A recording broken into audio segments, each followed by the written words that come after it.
Happy Wednesday, Pika. What's up, Ashish?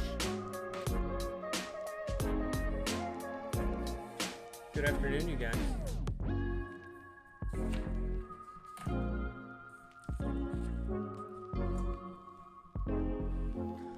What's up, Kate? What's up, Nookus? Hello, Belkut. Happy Wednesday to you.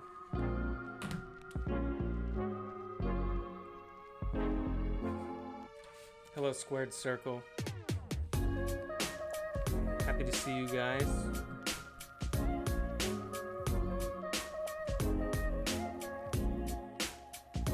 How's your Wednesday treating you? Timothy's here. Hello there, ballers. Hello to you.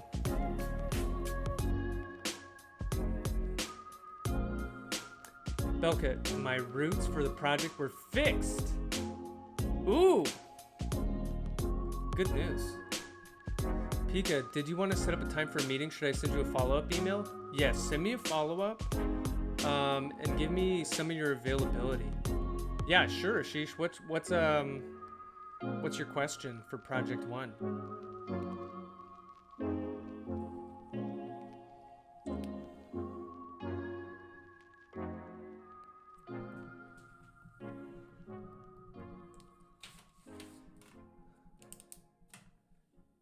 You guys have, okay, yeah, sure. Ask away.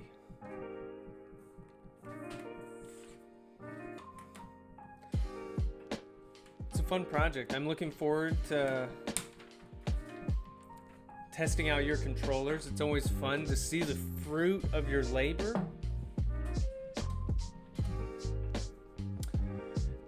In our project 1, we need to make a plot of the system step response given a step reference of 2 pi radians per second. Can you please let me know how is this different from the unit step reference?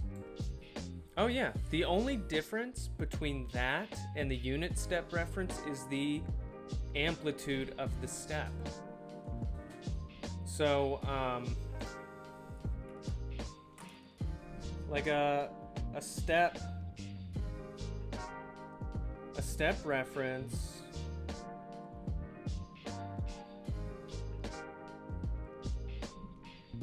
it just has an amplitude of 1. So I'm asking you to do a step with an amplitude of 2 pi. Hey, good morning, D Stratus. Jack says, can you shift poles between G and D systems and arrive at a valid result? I'm not sure what you mean by that.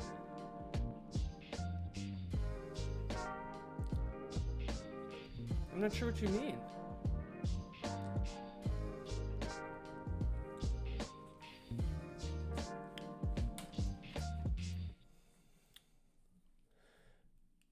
You can create an option, the step reference, and let MATLAB do the magic. Yes. For when we determine settling time, rise time, overshoot, blah, blah, blah, blah, blah, is it preferred we do that on paper or written by hand? What I was thinking for that is you look at the responses in MATLAB and just looking at the graph, determine what those values are. Or basically the output of your simulation, you should be using that to get those results. It's supposed to emulate like when you're running the control system on the real system and then see what it actually does. Jack says move the poles E-1 from the D system to the G system. Oh, I think I see what you're saying. But remember, G is the plant, and that is what it is. Like physically the plant is the system you're trying to control. And if that's a motor or something, you can't just change the model for the motor unless you like break it open and change the internal components. So the plant is fixed. You can't change its poles. That's why we use the controller. Can we use LSIM? Sure.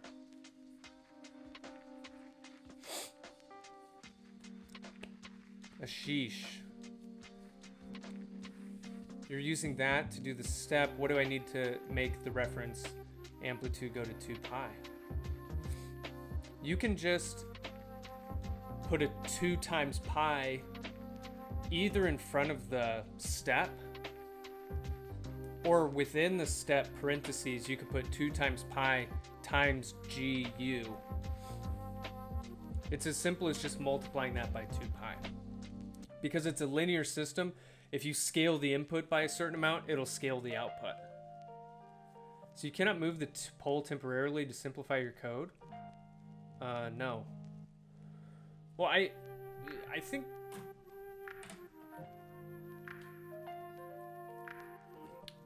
we might be saying the same thing. What I'm trying to explain to you is like, you can't change the poles of G. And so what you're trying to do is probably not changing the poles of G. You're probably doing something else in your code, and you're just describing it as changing the poles of G.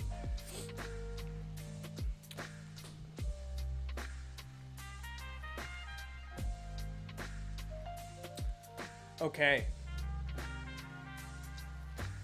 I want to start an example today, and this will be cool because it's a physical problem. Okay. Let's start with this.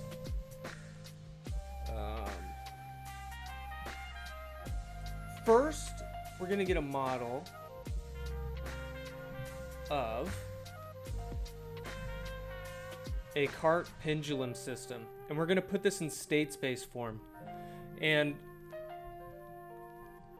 a lot of this will be familiar to many of you, but we're going to do a trick once we get to the state space part that I bet many of you haven't seen. H1 says, I think at Jackman, like, can we change the plant just to use the code and then we change it back to analyze it? I'm still not exactly sure what you guys are talking about, but we can talk more at the end of class too.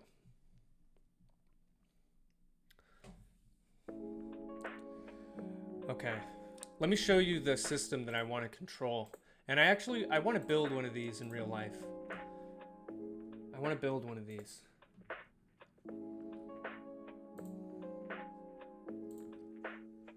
So we're going to get a model for this system first.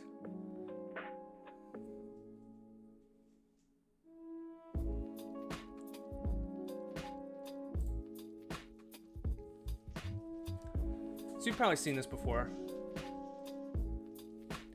So the way this is controlled, the subtitles are still going, the video's freezing a little. So you have a motor over here, it's attached to a belt, and so that's pulling this cart along. And then there's a rotary encoder here at the base of the pendulum, and that's always measuring the pitch angle. Oh no, it's not my video, but I want to build this system. Yeah, you can balance a cup on here. Okay, so let's do this. So we're gonna go from beginning to end. How you would do this. Let's start with a little schematic here. Cup was filled. Risky. And the laptop was there too. Okay, so this is gonna be, you're gonna have to practice your drawing today. Here's the cart. And let's say the distance of the cart from some fixed point over here is X naught. Getting some real MAE 562 vibes from this. Oh wait, my music is way loud here. Wait, what's MAE 562? Okay, so that's the position of the base. And so we're gonna have to rotate the motor to translate the cart back and forth. Let's draw the pendulum here. And I'm going to draw it tilted. This will be like an exaggerated tilt here. Can we have a pug in the cart?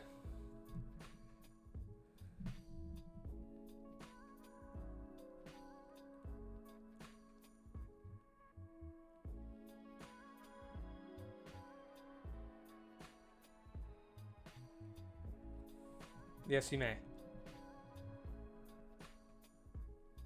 Yeah, lots of inverted pendulums. Okay. So let's call this angle from vertical, we'll just call it theta. And let's assume that we got our CG right in the middle. And the distance from some fixed point over here to that CG, let's call it X. And then the vertical position of that relative to some fixed point down here, let's call it Y.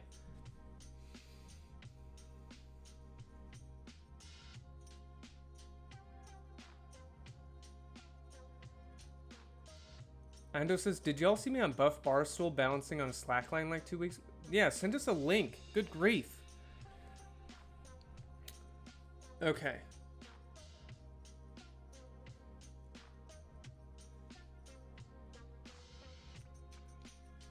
All right. So we have our coordinates defined here. Oh, we also need the length of this pendulum. Let's throw that on here. Let's just say it's length L. So next we're going to do a free body diagram on this.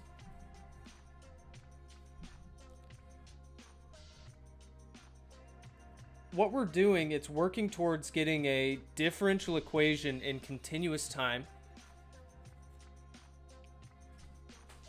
Oh, this is a bonus from 345. We're going to model this in continuous time, convert it to state space, and then we're going to get it into discrete time. Ooh, and then we're going to control it. Okay, so number one, we have the weight of the bar acting at the CG. Let's assume gravity is just vertical right here. And then, as the cart moves horizontally back and forth, we're going to have a horizontal force at the base. Let's call it Fx. And then we're going to have like a normal force also at the base. And we'll call that Fy. So it's in the vertical direction.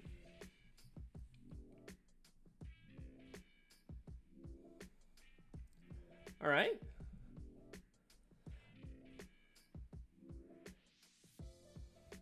And now we're just going to analyze this piece by piece. There are different ways to arrive at these equations of motion, but we're just going to directly use Newton's laws. Like you could use Lagrange's equations. That's like a work energy formulation. But I'm just going to do this kind of intuitive F equals ma approach. So we're just looking at the bar by itself. So the mass of the bar times the acceleration in the horizontal direction of the CG is equal to the sum of forces in that horizontal direction. So the only force we have going horizontally is Fx. Lagrangian method is easier for this problem, in my opinion. For most problems, it is.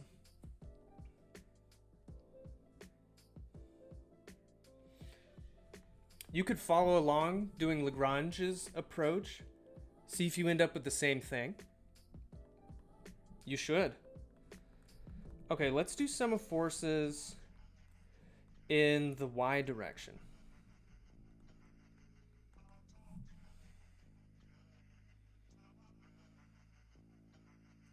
So we're going to have the mass times the acceleration in the y direction. And I defined y to be going up. So that would be Fy is, I define that pointing up. If only I understood Lagrange multipliers. Lagrange multipliers are a super abstract thing as well. Fy minus mg. Do you guys have Lagrange multipliers going on in a class right now? Can't escape. Let's number some of these. I'll call this equation 1. I'll call this equation 2. All right, finally we have to do the sum of torques about the CG.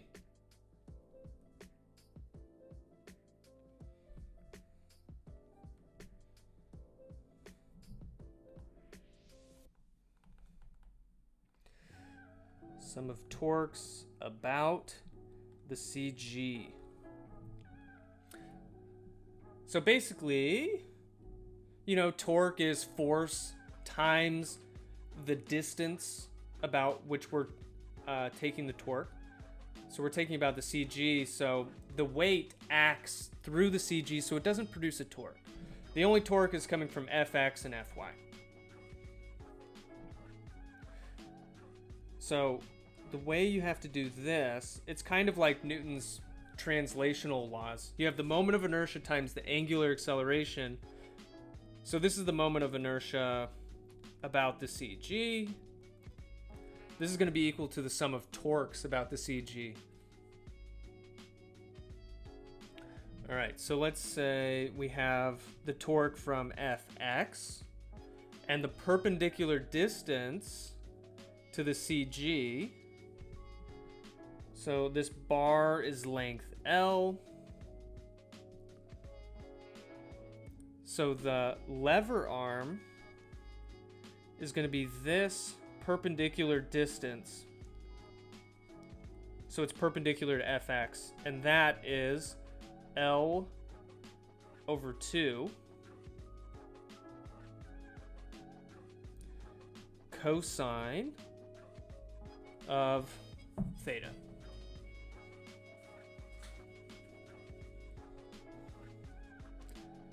Okay, so when we come back down here, we're going to have this force, and it's acting over L over 2 cosine theta.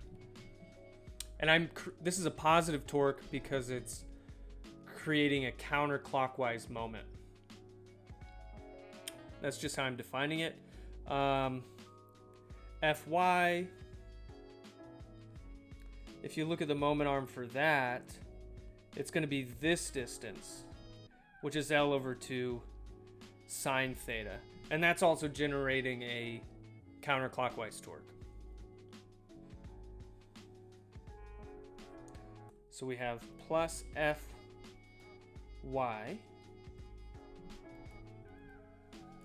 L over 2 sine theta. Let's call this equation 3. All right, we're going to start bringing some things together here.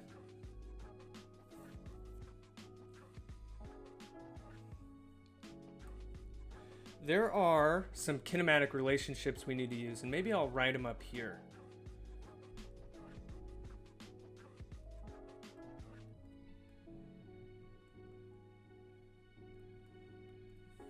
Basically, I want to get everything in terms of this angle theta. Like right now I'm using X, I'm using Y, but the kinematics relate all of these things together. So I could actually write this in terms of theta. From a controls perspective, this is important. Like when you're modeling something, you're going to want to write things in terms of variables that you can measure with a sensor. And it depends on the sensor that you want to use. So when I build this, I want to use a rotary encoder at the base of the pendulum that's going to measure that angle. So I want to use theta. Like if you think about it, it would be very hard to measure with a sensor the position of that CG. Like just off the top of my head, maybe the most efficient way would be some image processing. Like if you set up a camera and you're tracking a point on the beam, but like doing it with, I can't think of a good sensor to give you that, like directly, unless you derive it from a rotary encoder. So we want to write these things in terms of theta. So let's write the relationship of x to theta right here. So x would be equal to, actually I'm going to use the position of the cart down here. So x is equal to the position of the cart minus like this horizontal distance that we have the beam kind of tipped. So it's going to be minus L over 2 sine theta. So I have x in terms of theta, but it's also in terms of x naught. This is okay because my control variable, I feel like this can be used for robot legs or something. Yeah.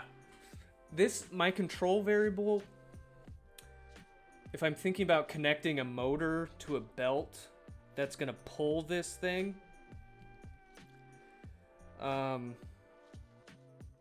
this position is directly related to the angle of rotation of this motor. So it's there's like a 1-to-1 correspondence that I can use in there. So that's fine with me. So this will be, well, actually, let's take the derivative of this. Because in my equations down here, like x double dot, I want to write that in terms of theta double dot. So I need to differentiate this and get to the point where I have x double dot. Okay, so this is going to be, this trig term is a little trickier. You have to be careful when you differentiate this with respect to time.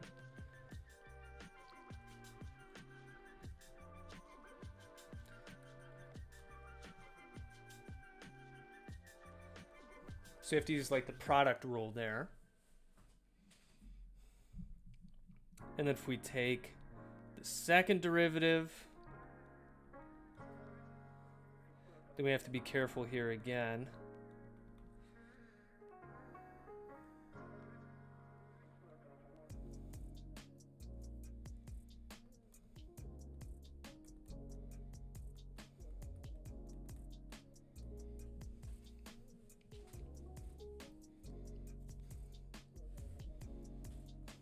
Because what's going on here, I mean, you guys know this, but if you have like a function of theta of t, if you differentiate that whole thing with respect to t, you have to, it's equal to df d theta times d theta dt. So that's the rule that I'm using like here, and well, it's the same rule once I go down to this line. Okay, I'm going to call this equation 4. Like the first 3 equations were Newton's laws. Now this fourth equation is a kinematic relationship between x and theta and the movement of the cart at the base.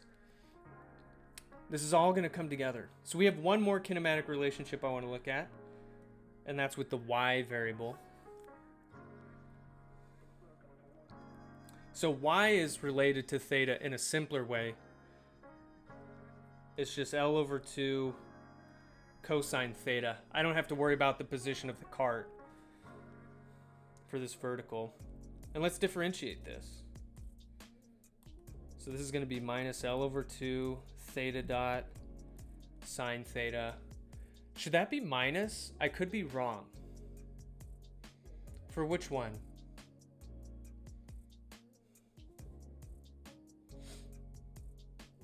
Like this term? Because this term's negative, and then I'm going to have like the derivative of cosine with respect to theta, so that's minus sine theta. So I'm going to have minus sine theta, which then you have 2 negatives, and so then it becomes a positive.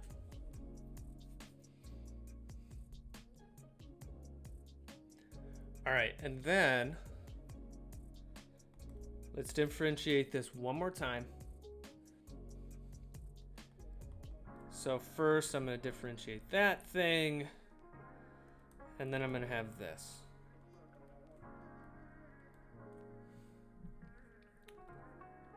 So if these derivatives are a little bit tricky to you, you can always come back to this and just real slow go through this rule, and you'll see it.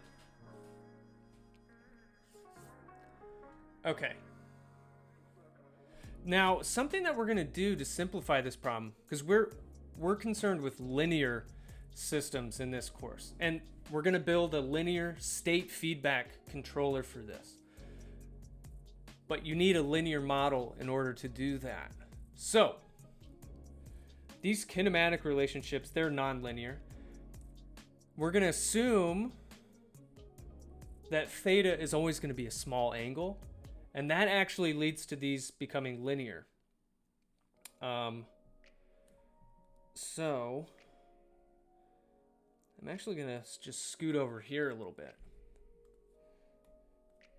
If you apply the small angle assumption here, if you're not familiar with the small angle assumption, there's a couple things that come out of it.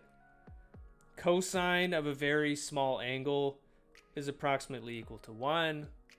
This is such a big throwback to 340. Yeah. Sine theta is approximately equal to theta.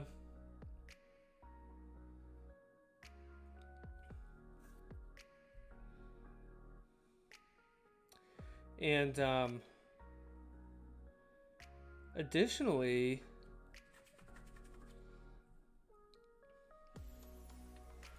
products of like theta squared or theta and theta dot. Yeah, there you go. Small angle assumption. So these products are very small for small angles. And we can ignore them. Well, it'll incur some error. So, I mean, effectively, this term right here, we're going to ignore. Because we have like this term is going to go to theta approximately, because sine theta is approximately equal to theta. And then I'm going to have theta times theta dot squared. And so that term relative to the other terms in the equation should be very small if the angles are small. And so I'm also going to assume cosine theta, this is approximately 1. Okay, so once we're said and done with the small angle assumption, we're basically going to have this. So this is a much simpler relationship between x and theta, and it's a linear relationship. Maybe I'll put like a box around this because we're going to use this. All right, we're going to do small angle assumption with this equation down here as well.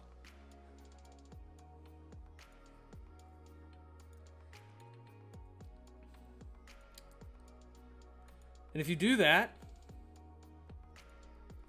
we're going to get y double dot is basically 0. Is this why if you were to whack that pendulum really hard, it wouldn't center itself? Oh, yeah, I see what you're saying. Like, if you like hit this pendulum really hard and the angle tips to like, I don't know, 45 degrees, this small angle assumption is not valid anymore at all for 45 degrees. So if you design a linear state feedback controller, your model is not valid for what the physical system is experiencing, and your controller is not going to work well. You can design nonlinear controllers. Dr. Singh teaches a nonlinear controls class. It's not every year, but I got to take it when I was a graduate student. You learn to control systems like this where you don't make any assumptions on the linearity. And so you could design a controller where you tip this pendulum all the way over and this controller figures out how to swing it back up. The pendulum's just balancing perfectly, and then Liam, whack. I know. You wouldn't do that though, would you, Liam?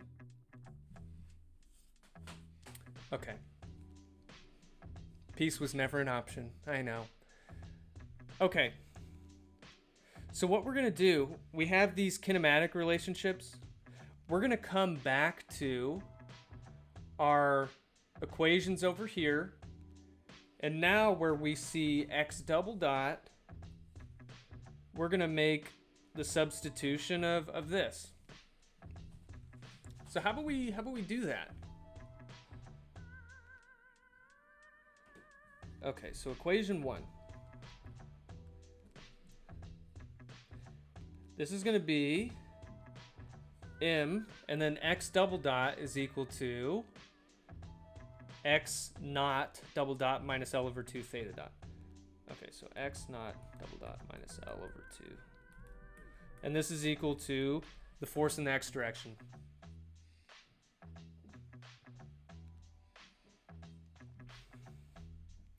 All right, let's look at, I want to look at equation 3 here.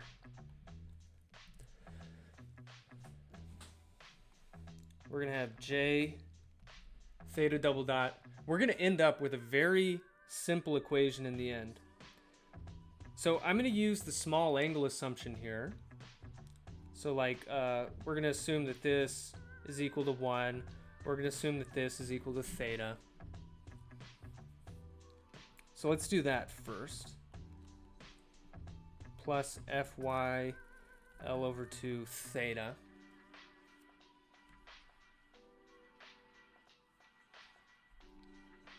And then what I'm going to do, I have this expression for fx. It's equal to this stuff, right? So I'm going to substitute this in for fx. How about we do that? So this is going to be mass times the acceleration of the cart times L over 2.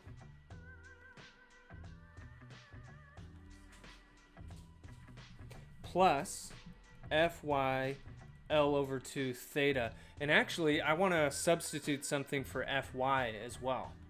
Because if we go up to equation 2, check this out. Because of the small angle assumption, we assume that the y double dot is approximately 0. That acceleration in the y direction. So that means that if you just have this, Fy is basically equal to the weight of that bar that we're balancing. So let's substitute that expression for Fy in here. mg. So that's using the small angle assumption that we could do that. Okay. Oh, and now we're basically where we want to be. I'm gonna bring this theta double dot term over to the left hand side. So I'm gonna have j plus m.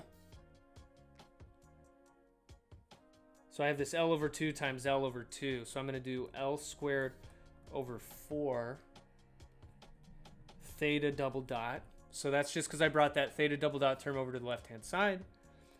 This is going to be equal to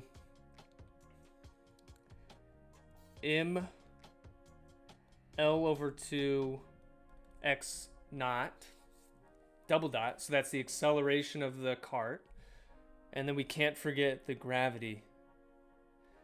mg L over 2 theta.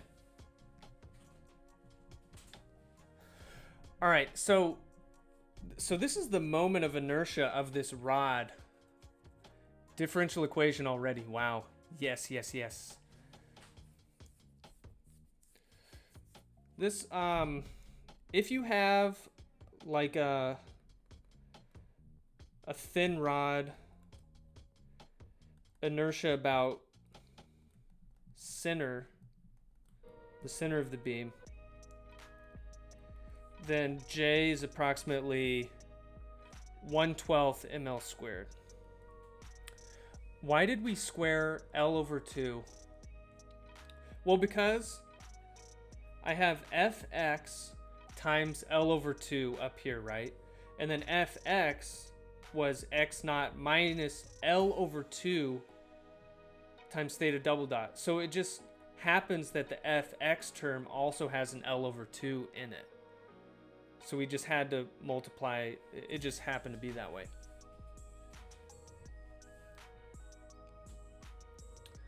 All right, so if we substitute that for the inertia,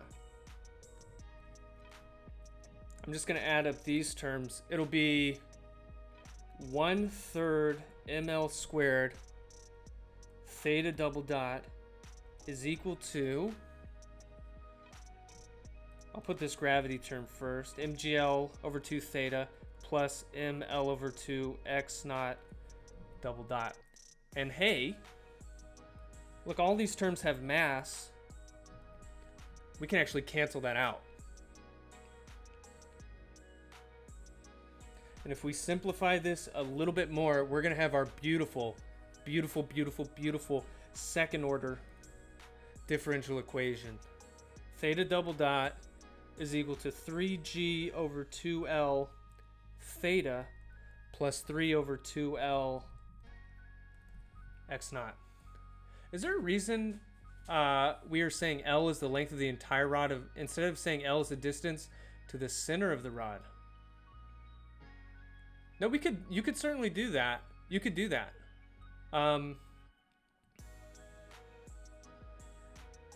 It's just the way I defined it. Like, I think it makes sense because, like, well, it's up to preference, really. Like, if I want to balance a beam, I mean, yeah, if I want to balance a beam that's 1 meter long, it's easy for me to just plug in 1 meter here. But if I had to remember that it's just half the length of the beam, it's your personal preference. So that's just what I did. Okay. So this is where the fun begins. Well, the fun already began if you enjoy the modeling. So when you do control systems, you need to have some way of predicting how the system moves, because you buy rods in full lengths instead of 2 times half length. Good point, Antonio. That's basically what I was saying. But you can do whatever you want. It's okay, as long as you define it. Now, so we have this model, and I do want to build this thing in real life, okay? And what I'm thinking when I build this, so since this is the motion, then we will also consider an input, right? Yeah, so now once you have this model, you have to think about, what am I going to use as my output for the system, and what am I going to use as my input? Okay. So, here we go. What's my plan? What are my outputs, and I'll put it in parentheses here because I'm going to show you a couple options.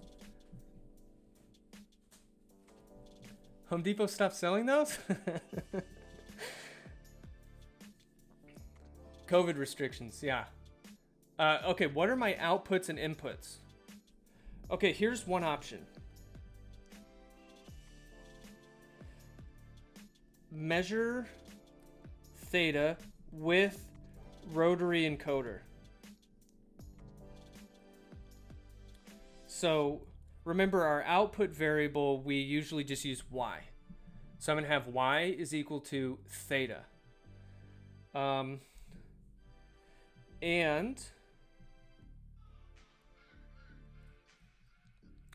depending on the type of motor that you use, so I'm going to have a motor, and this is the output shaft, and I'm going to have like some gears on the output shaft, and it's going to connect to a belt. And so this is going to rotate, maybe I'll call it theta motor, and that's going to pull the cart. So that's like the relationship here. I'm thinking of using a stepper motor. All right. When you use a stepper motor, it's pretty easy to directly control the velocity. And so because the velocity of the motor, it's going to be pulling a belt, it's going to be directly proportional to x naught. What I'm going to do right now, well, how about we do it like this? I'm going to control the velocity, and let's say that that's equal to the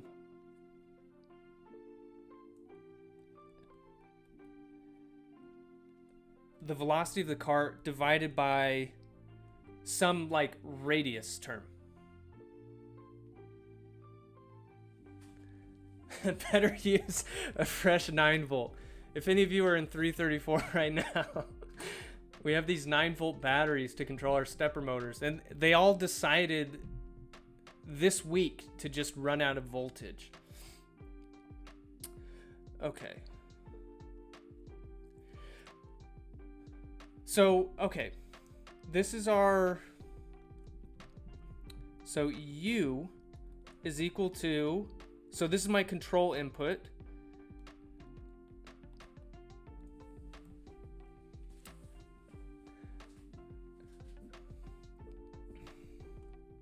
And I'm gonna put like a box around these.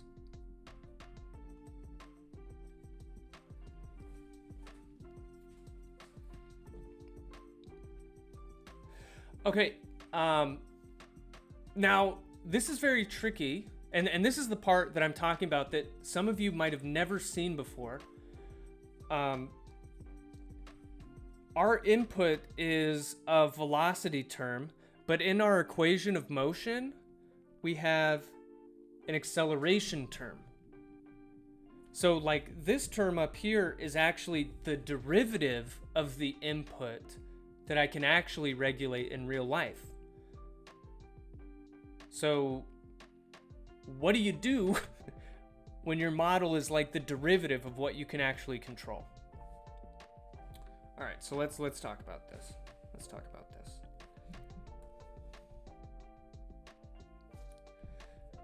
So this is our output, this is our input, and we're gonna put this in state space form. So we integrate. Well, you can, there are different ways to do this. You can integrate, but what I'm gonna do, I'm gonna build a state space model that is in terms of the input itself and not the derivative of the input. Okay, so maybe I'll put a title here. Building a state space model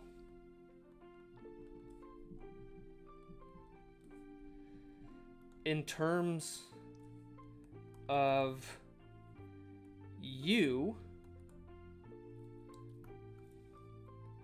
I know this is a long title. When the equation of motion is in terms of U dot. The way, so how can I get a state space model in terms of U, because that's our typical state space technique, but my equation of motion is in terms of the derivative of U. Let's make that a little more explicit here. So I'm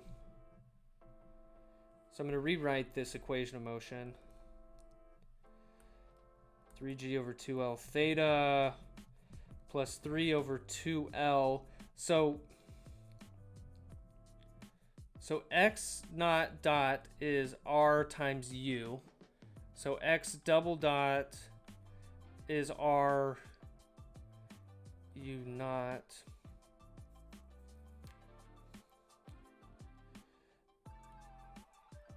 Oh wait. X dot is RU, so okay, this should just be one dot on top of here. Okay, good. So this is gonna be R times U dot. So this is what I'm saying.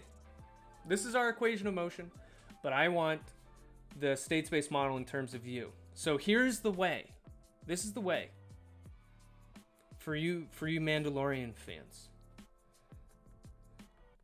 Define states in this way.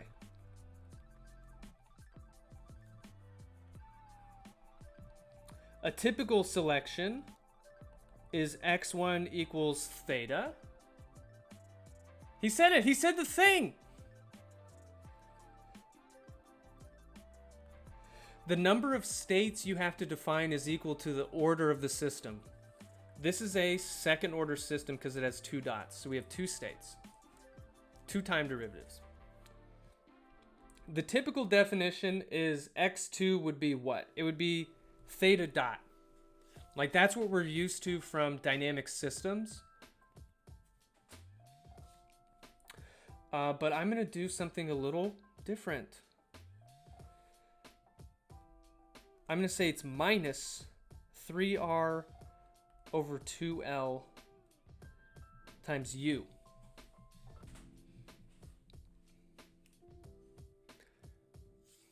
And I didn't just pull this out of thin air. This term appears up here. That's where the 3r over 2l is.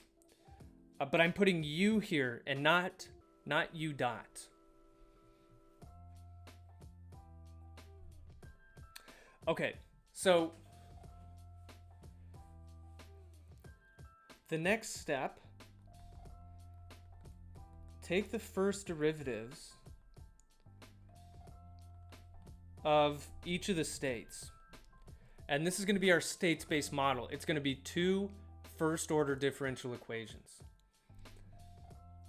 So it's just the standard procedure. x1 dot is theta dot. x2 dot is theta double dot minus 3r over 2l. And now there's going to be a u dot because I'm taking the first derivative here.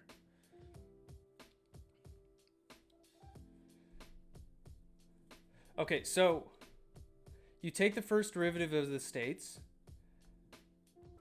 Now here's the next step. Write state equations in terms of the state variables, which are x1 and x2.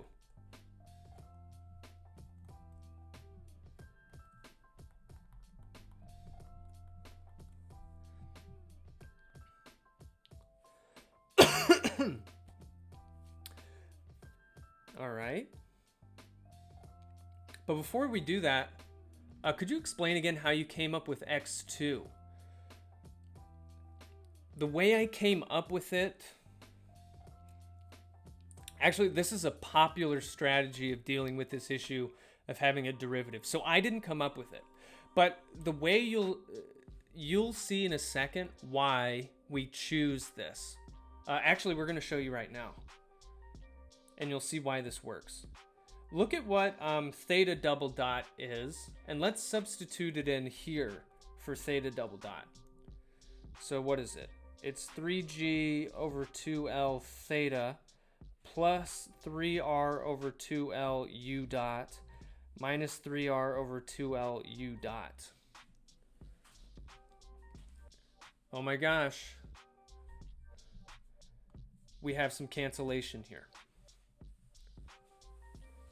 So that's the reason we chose this, so that the u dot would cancel out of this. Okay, so here we go. Let's write these equations in terms of the states though. So x1 dot is equal to theta dot. Theta dot is related to x2 and our input, u. And remember, I'm more confused. Okay, just watch what happens here. So we want to write x1 dot in terms of our states.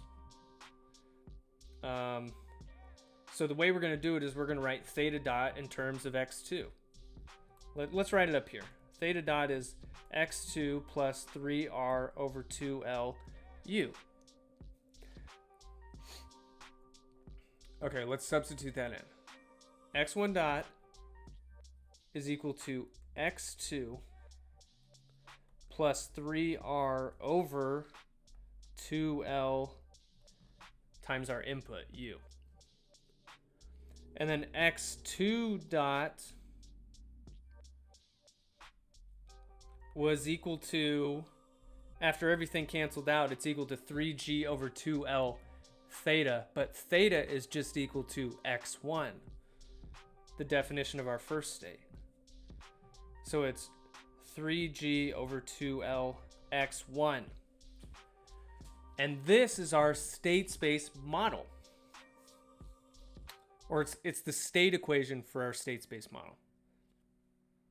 And here, notice that we have u by itself. We don't have a derivative of u.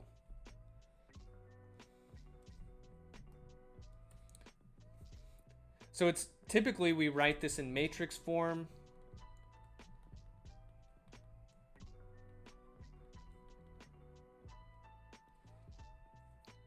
So you have x1 dot, x2 dot is equal to an A matrix times x1, x2 plus a B matrix times u. So x1 dot is 0 times x1 plus 1 times x2 plus 3r over 2l times u. x2 dot is 3g over 2l times x1 plus 0 times x2 plus 0 times u. And this is a continuous time state space model.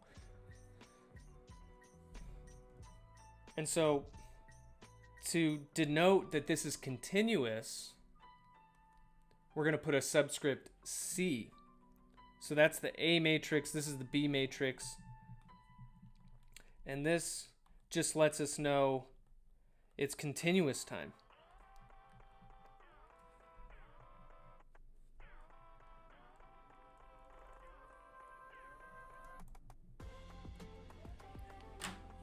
Continuous? Never heard of it. Now, this is always going to be the trick, you know, once you design a digital controller. When you model something from first principles like we just did, so using like Newton's laws, that's called using like a first principle approach to modeling. Those first principles approaches are in continuous time, and you result in a continuous time model. So the goal was to get rid of u dot. Yes. The goal here... Okay, because in the end, let's go all the way to the finish line, okay? The finish line is I'm going to have an Arduino and I'm going to put in a line of code that says like u at this time step k is equal to, I don't know, maybe like a1 times uk minus 1 plus blah, blah, blah. It's going to be a difference equation. When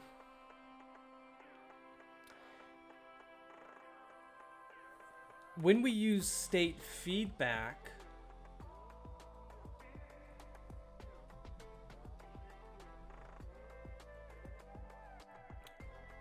we're going to have u at time step k is equal to minus times a gain matrix times our state vector at this time step k. So I'm trying to like fast forward to explain to you why like we care that our model just has u.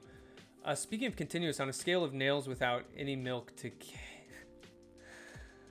how easy will continuous controls be after taking this course? There's some different concepts. Well, okay, we'll talk about that more later. I don't want to get distracted. So this is the finish line. This is the second step before the finish line. You have this gain matrix. And this gain matrix depends on having a state space model, a discrete time state space model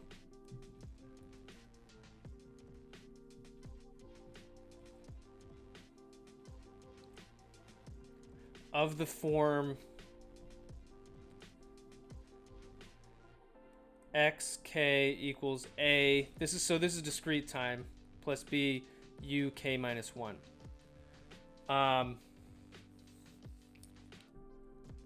So it has to be in terms of the input itself.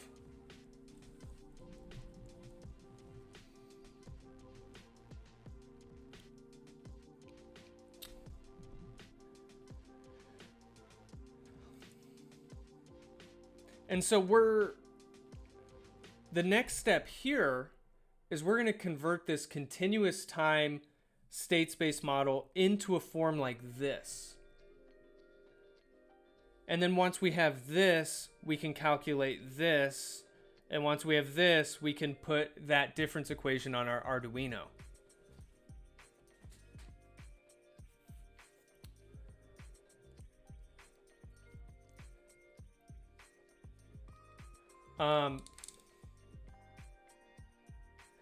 But this, doing something like this, like, okay, in dynamic systems, when you have a differential equation like this and put it in state space form, I guess what I'm saying is when you actually have a controls application in mind, the definition of the input and output is very important. And because it depends on the hardware you're using. And so that will help you define, once you have a model, okay, what's my output? What's my input? It depends on the actuator I'm using. It depends on the sensor I'm using. And that's going to guide like what kind of model you build.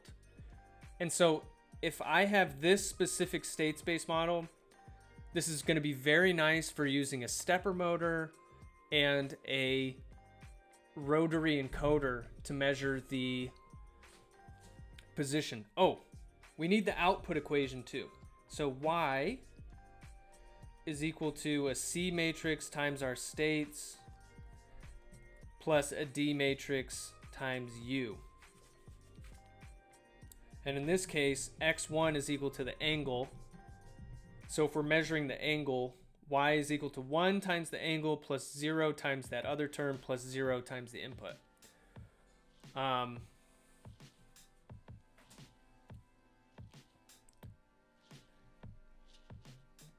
Okay, so this is where we're gonna stop today. On Friday, what we're gonna do is we're gonna talk about how do you convert this into a discrete time state space model. And that might be something you've seen before, but for many of you, I think you won't have seen this. So we're going to keep building this example. We're going to design a controller for this, and then that's what we're doing. Jack says, if digital and continuous are very similar, I really do not. In my opinion, while they build off each other, they're very different. I agree there. Yeah, talking about continuous and discrete time controls, I think there is a lot of overlap, but it's something very different is like the meaning of roots. Like, I think that's one of the biggest things. Like, when you do continuous control systems, you have the intuition of like, hey, negative real part of a root means stable. And the more negative the real part is, the faster it is. And the natural frequency is equal to like the distance of the root from the origin. And the natural frequency is the magnitude of the imaginary part. And like all of that intuition and the problem solving, it's still here. It's still here in discrete time, but it's very different. Like we spend a lot of time talking about the Z plane, like discrete time roots, how they have to be within a unit circle, and the position of those roots is very, very different. Chin says, I finished my project on graduation yesterday. I want to say hi. Hey, congratulations to you. Did you defend your master's thesis? Oh, and other things like if you have a root on the negative real axis for a discrete time root, that's terrible, right? You're going to have a totally jagged response. That doesn't happen in continuous time.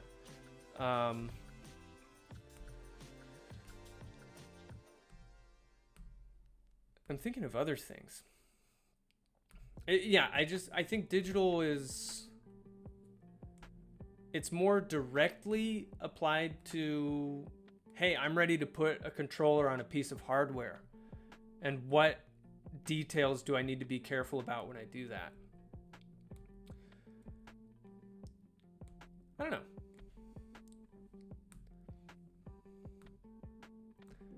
Oh yeah, I bet that's a big relief to be done. That's very exciting. Congratulations. Very happy for you.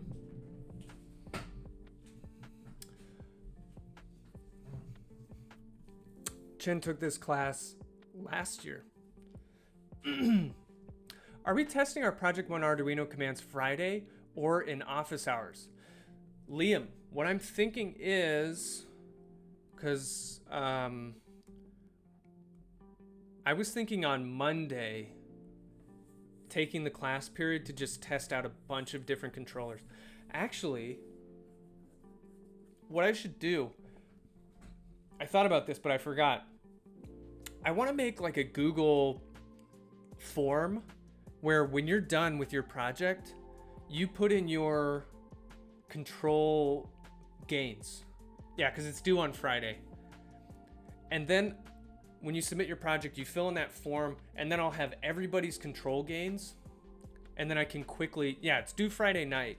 So that's why I'm thinking about doing it Monday, to give people time to finish so that they can test it if they want to on Monday. So I'm gonna make a Google form so you can submit those gains, and then we can test them out, and that'll be a lot of fun.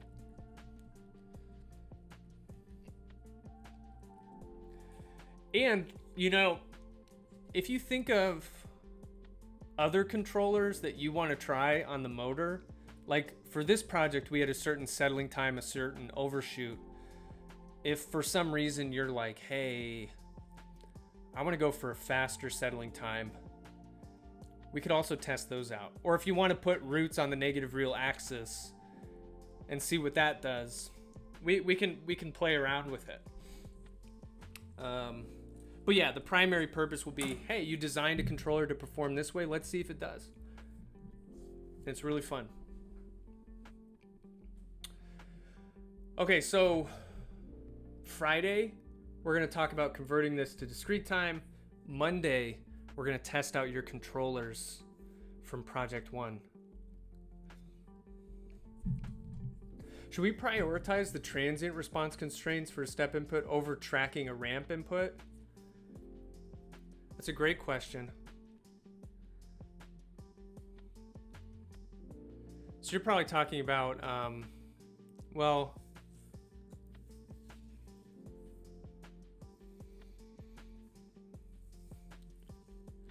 yeah, that's tough. That's kind of the art of control system design. Because there's a compromise between those two. And in my controller specifications, I didn't tell you how to decide that trade-off. So it's kind of up to you. Project One deadline is still Friday. That's right. So I think it's Friday at midnight though.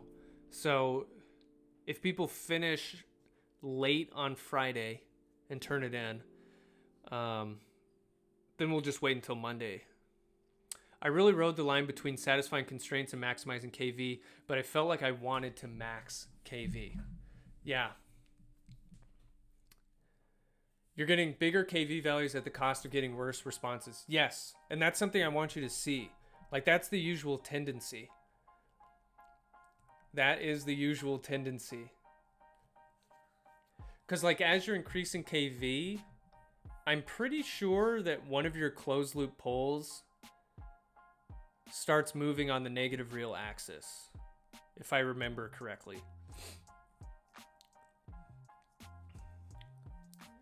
0.9 is the control input. Is that possible? It could be possible. Yeah, this project, I think by the time you finish it, you're gonna be like, hey, I could build it. Because think about it, like, this is building a control system for a motor, sure, but what you're doing for this project works for any system that is approximately first order that you would want to control. So that could be many, many different types of actuators.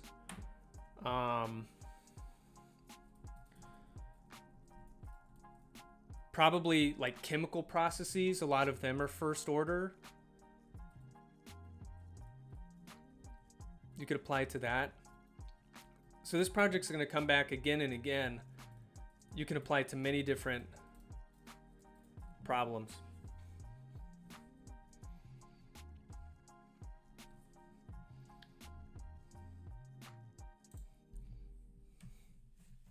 Hey, quick question. I know we have to simulate with 2pi, but I was wondering how to do that. Should we use the built-in step function? I tried using the code we made in class, but I don't know how to change the value the step function is giving. So fortunately, that's pretty, you can still use the step command, and it's pretty easy to change the amplitude. You can just multiply the step response by 2pi. Because the amplitude scales proportionately. Yeah. It's as simple as that.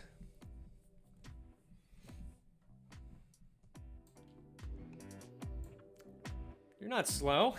It's a lot of people have asked that question.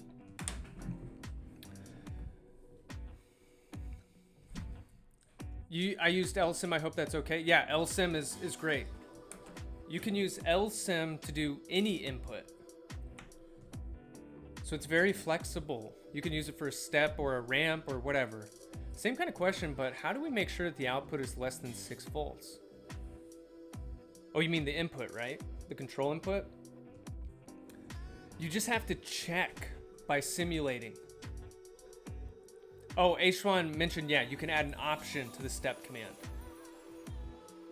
Which I've never done it that way, but thank you for bringing that up. Yeah, if you're making sure that control voltage is less than 6 volts, you have to just simulate the control voltage and keep track of it. It's very hard to predict in advance what the control voltage amplitude is going to be.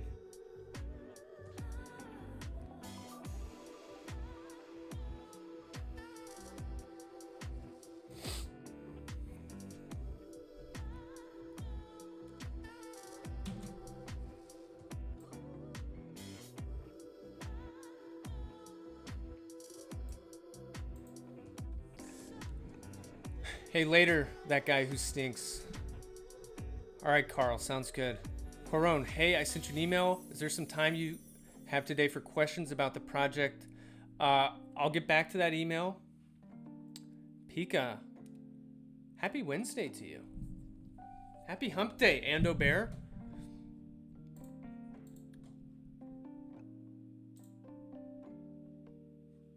Let's see.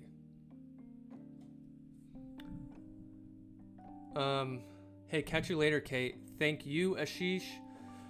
BJ says, does this mean the output step response should also be multiplied by 2pi? No, like when you, like say you're using the step command. Oh, yeah, happy Wednesday, Coron. Antonio, sorry for doo-doo posting more than usual. Hey, that's all right. What was I saying? Oh yeah, BJ. No, if you if you're using the step command, you can just like say, wait, actually, I'll pull up MATLAB.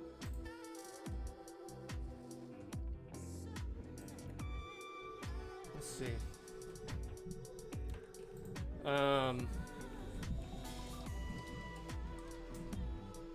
What if I make a transfer function that's just like, I don't know, 1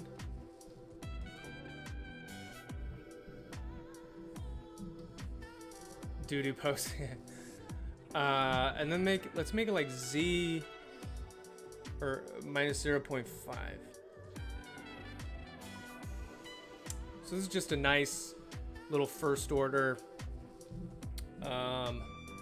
So I could do Y, or I'll do this. I could do step of G. So this would be the unit step response.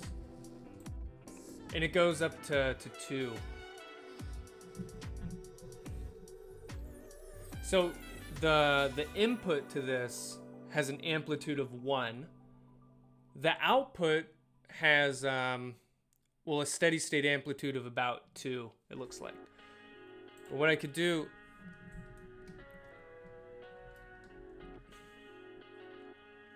or you can do it 2 ways. You could do it like this. This will put a gain in front of your transfer function. And this would be as if the step input had an amplitude of 2 pi. Actually, let's make another figure first so I don't overwrite the first one. So this one, if we compare it, the one on the right is after we had a larger amplitude step input. And if you look at the steady state value here, keep zooming in, it's 12.566. And what was the other one? Yeah, it's just 2. So if you take the second output amplitude and you divide it by the first one, you're going to see that it's equal to 2 pi. So the point is, I made my input have an amplitude of 2 pi, and the output was also scaled by 2 pi. So if you give twice the input to a linear system, you get twice the output. If you give half the input, you get half the output.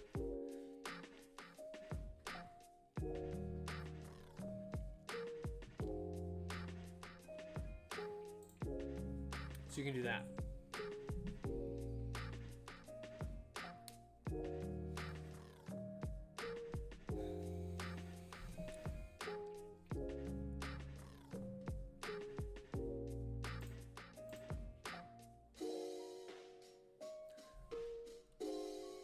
This is only for the control signal though, not the actual system output.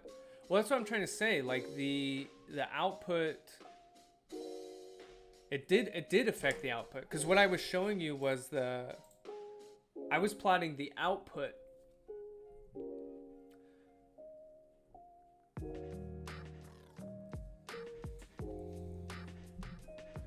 So if you have a unit step input, you get a certain output.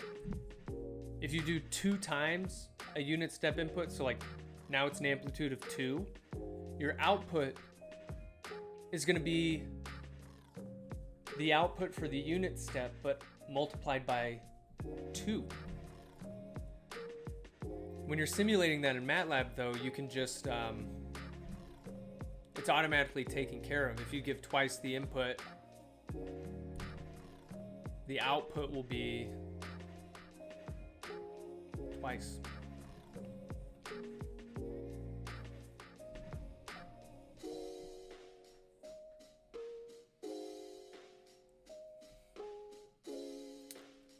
Yeah, you're very welcome. Ashish says, does that affect our voltage required by the controller result? Yes, it does. Because if you give a bigger reference signal, the voltage signal, the control signal is also going to be bigger. Twice as big. If it's twice the input.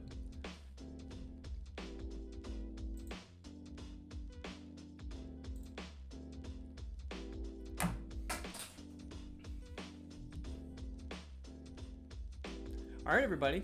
I think that just about wraps it up. Oh, Brandon, does the TA have office hours today? Yes. Yes, Nikta has office hours today. I'm trying to check the time. No, she has office hours Saturday and Wednesday.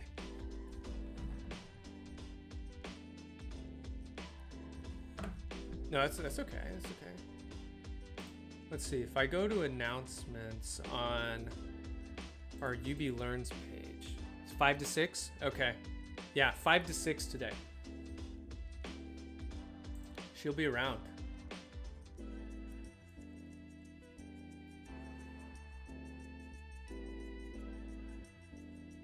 She'll be on Discord.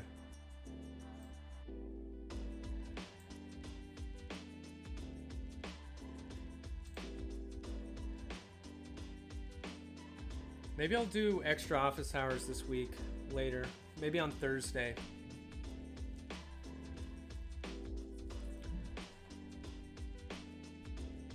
I think that's what I'll do. Hey, see you, Mike. See you, Brandon. Okay. I'll plan on doing that.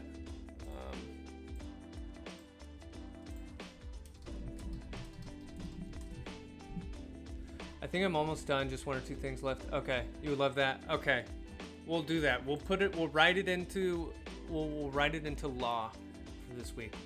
All right, have a great day, everybody. It's a pleasure hanging out with you as always. Pika is stuck. Oh dear.